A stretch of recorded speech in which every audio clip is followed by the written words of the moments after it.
Assalamualaikum warahmatullahi wabarakatuh. Selamat berjumpa dalam acara penyuluhan tentang dampak kesehatan akibat polusi udara dan cara mitigasinya. Penyuluhan ini dilakukan dalam rangkaian kegiatan program kemitraan masyarakat Universitas Muhammadiyah Yogyakarta dengan tim pelaksana Dr. Endah Sabtutiningsih dan Insinyur Berli Paripurna Kamil PhD. Adapun judul program kemitraan masyarakat ini adalah peningkatan kesadaran masyarakat tentang pentingnya efisiensi energi dan mitigasi dampak polusi udara terhadap kesehatan di RW 7 Kelurahan Tegalrejo, Yogyakarta.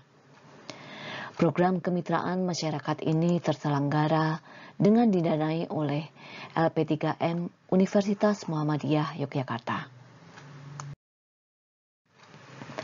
Sebelum kita membahas dampak kesehatan akibat polusi atau pencemaran udara, kita perlu mengenal dulu apa yang dimaksud dengan polusi atau pencemaran udara. Pencemaran udara adalah peristiwa masuknya atau tercampurnya polutan atau unsur-unsur berbahaya ke dalam lapisan udara atau atmosfer, yang dapat mengakibatkan menurunnya kualitas udara atau kualitas lingkungan. Pencemaran udara diartikan sebagai adanya bahan-bahan atau zat-zat asing di dalam udara yang menyebabkan perubahan susunan atau komposisi udara dari keadaan normalnya.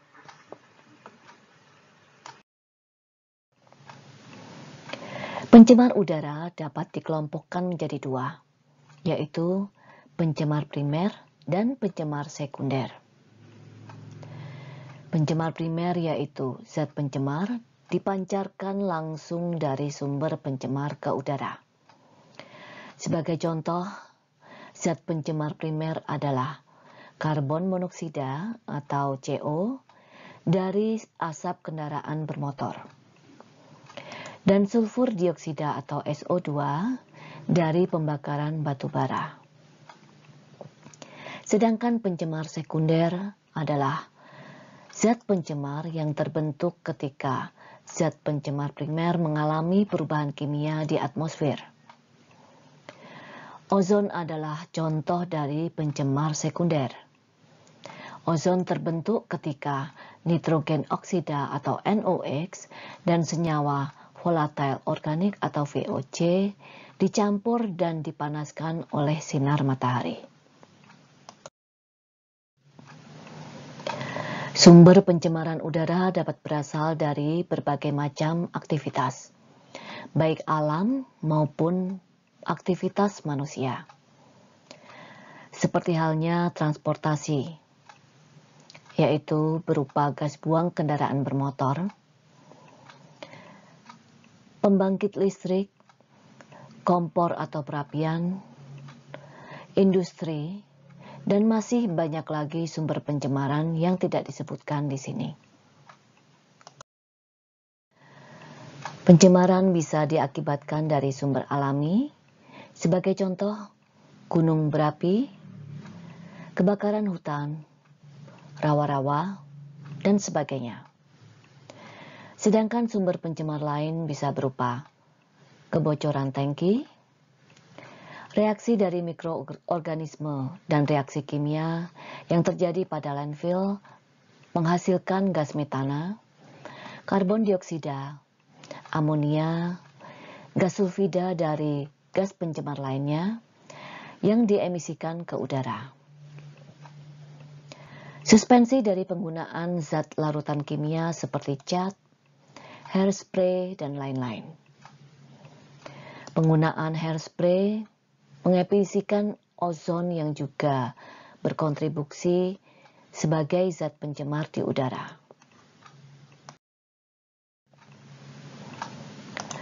Dampak pencemaran udara bisa bermacam-macam.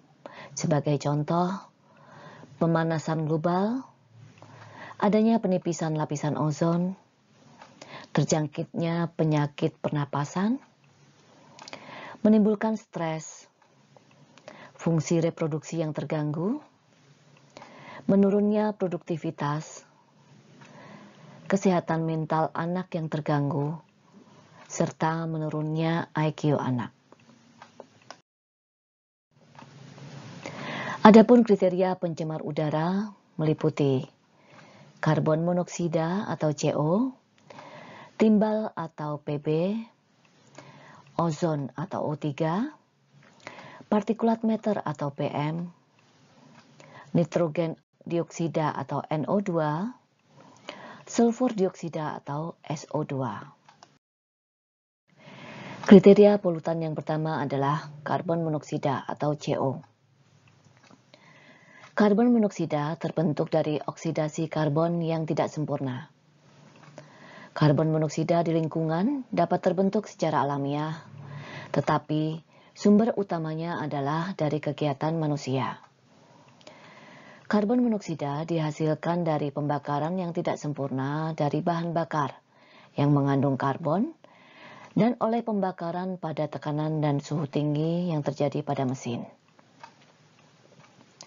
Karbon monoksida yang berasal dari alam termasuk dari lautan, oksidasi metal di atmosfer, pegunungan, kebakaran hutan, dan badai listrik alam.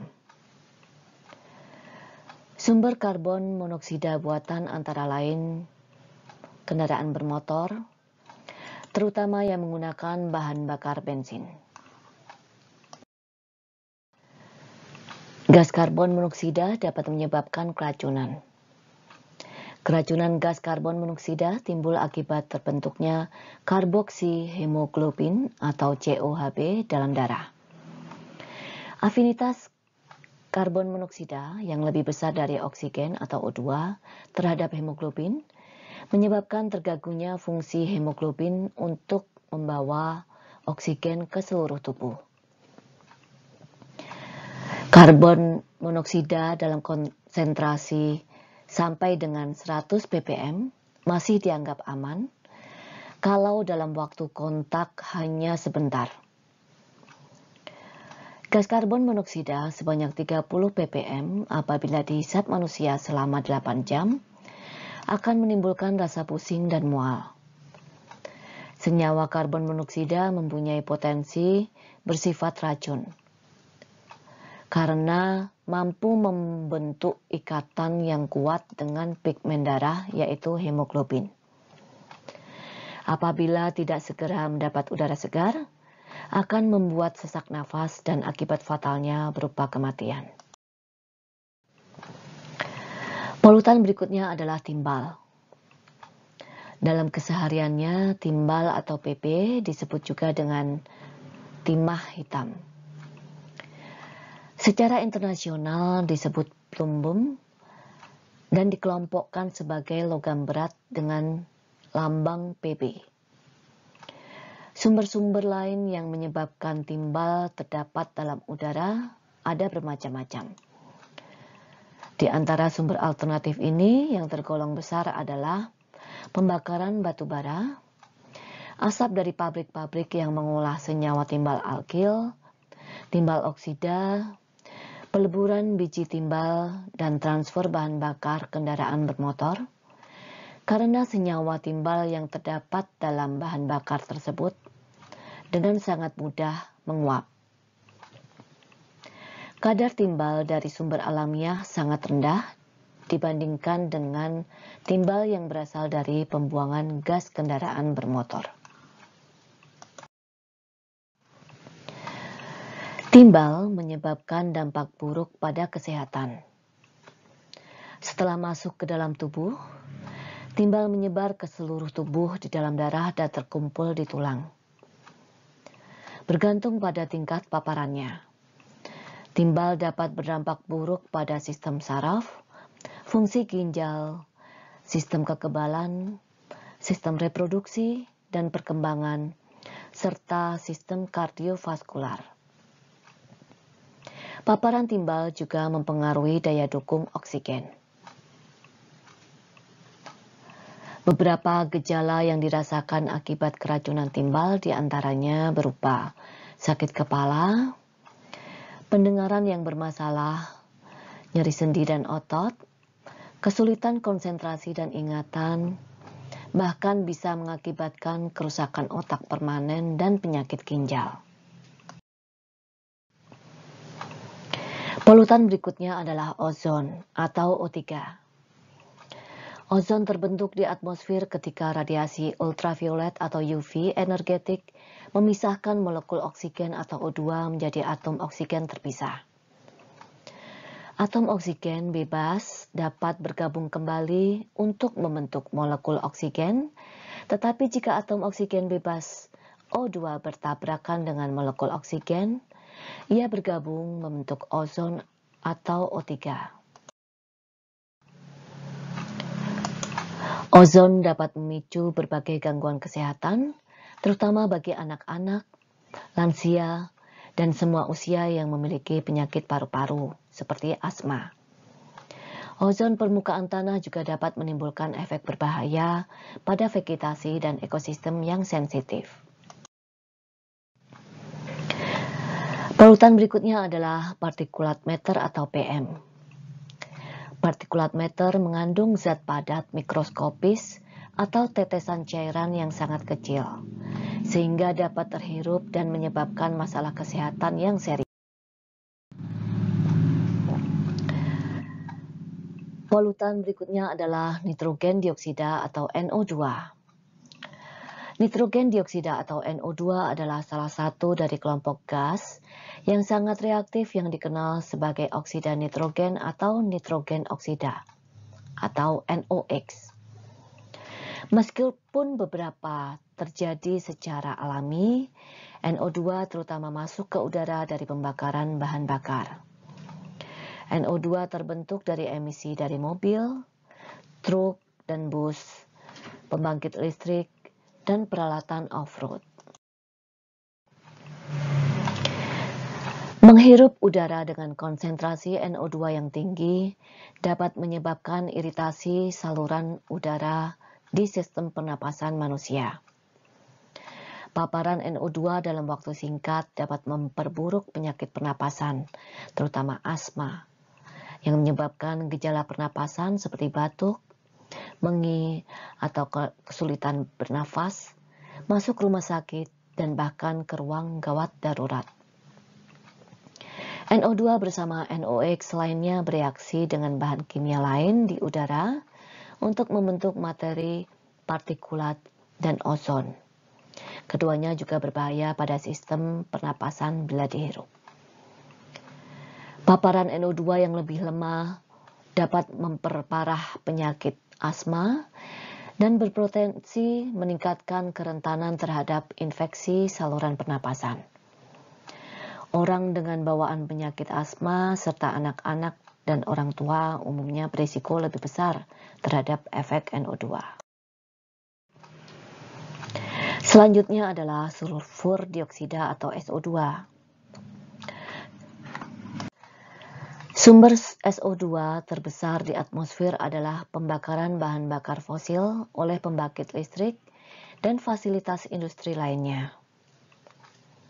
Sumber emisi SO2 yang lebih kecil meliputi proses industri seperti mengekstraksi logam dari biji, sumber alam seperti gunung berapi, serta lokomotif, kapal dan kendaraan lain, serta alat berat yang membakar bahan bakar dengan kandungan sulfur tinggi.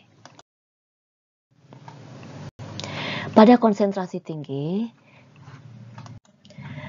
gas SO2 dapat merusak pohon dan tanaman dengan merusak dedaunan dan menghambat pertumbuhan serta dapat menyebabkan hujan asam yang dapat merusak ekosistem. Paparan SO2 dalam jangka pendek dapat membahayakan sistem pernapasan manusia dan membuat sulit bernapas. Anak-anak, orang tua, dan mereka yang menderita asma sangat sensitif terhadap efek SO2.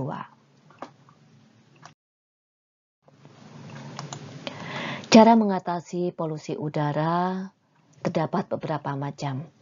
Di antaranya adalah mengembangkan teknologi ramah lingkungan, sebagai contoh dengan pembuatan biopori. Langkah lainnya adalah dengan menjaga kebersihan lingkungan. Selain itu, bisa juga dengan menghemat energi, dan secara makro, pemerintah memberlakukan aturan untuk mengurangi polusi udara di level wilayah yang lebih besar. Bagaimana cara mengatasi dampak buruk polusi udara terhadap kesehatan? Adalah dengan memulai dari diri kita sendiri. Di antaranya dengan cara mengurangi jumlah kendaraan yang lalu lalang. Misalnya dengan berjalan kaki, naik sepeda, menggunakan kendaraan umum atau naik satu kendaraan pribadi bersama teman atau keluarga.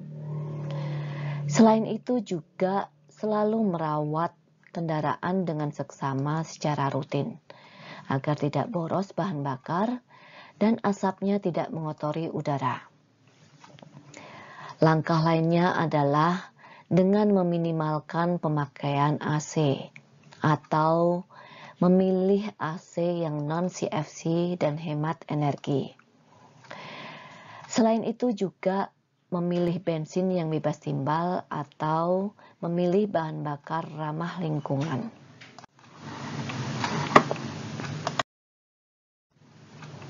Yang menjadi pertanyaan kali ini adalah, berapakah kualitas udara hari ini di sekitar tempat tinggal Bapak Ibu?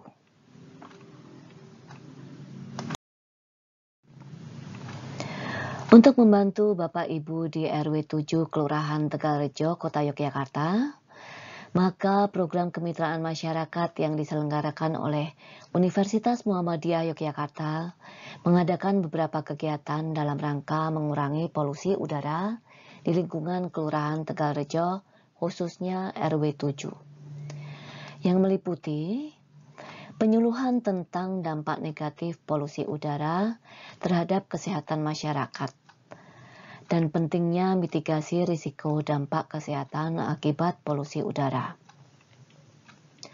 Selain itu adalah penyerahan alat pendeteksi kadar polusi udara, khususnya gas karbon monoksida, yaitu berupa gas analyzer bagi 5 RT di wilayah lingkungan RW 7 Kelurahan Tegalrejo.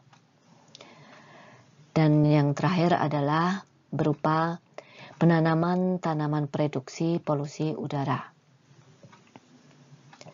Beberapa waktu yang lalu sudah dilakukan serah terima gas analyzer yang diwakili oleh Bapak Ketua RW Kelurahan Tegalrejo. Gas analyzer tersebut merupakan alat detektor portable untuk mendeteksi gas karbon monoksida atau CO. Alat ini dapat terus memantau konsentrasi gas CO di lingkungan sekitarnya. Setelah konsentrasi gas mencapai tingkat alarm, maka alarm akan berbunyi. Presisi tinggi CO portable gas tester dengan ukuran yang kompak dan ringan, mudah dibawa dan dioperasikan. Detektor portable untuk mendeteksi gas karbon monoksida ini bisa terus memantau konsentrasi gas karbon monoksida di lingkungan sekitarnya. Kegiatan yang kedua adalah penanaman tanaman reduksi polusi udara di lingkungan RW 7 Kelurahan Tegalrejo. Tim pelaksana pengabdian masyarakat sudah melakukan serah terima tanaman tersebut pada saat dilakukan kegiatan gotong royong di lingkungan RW 7.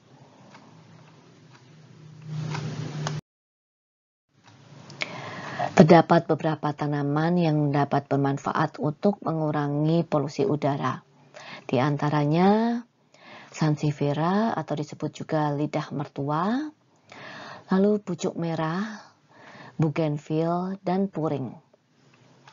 Tanaman yang sudah dihibahkan tersebut diharapkan dapat dipelihara oleh masyarakat setempat dan dapat mengurangi polusi udara di lingkungan RW 7 Kelurahan Tegalrejo, sehingga kesehatan masyarakat di lingkungan Kelurahan Tegalrejo bisa meningkat.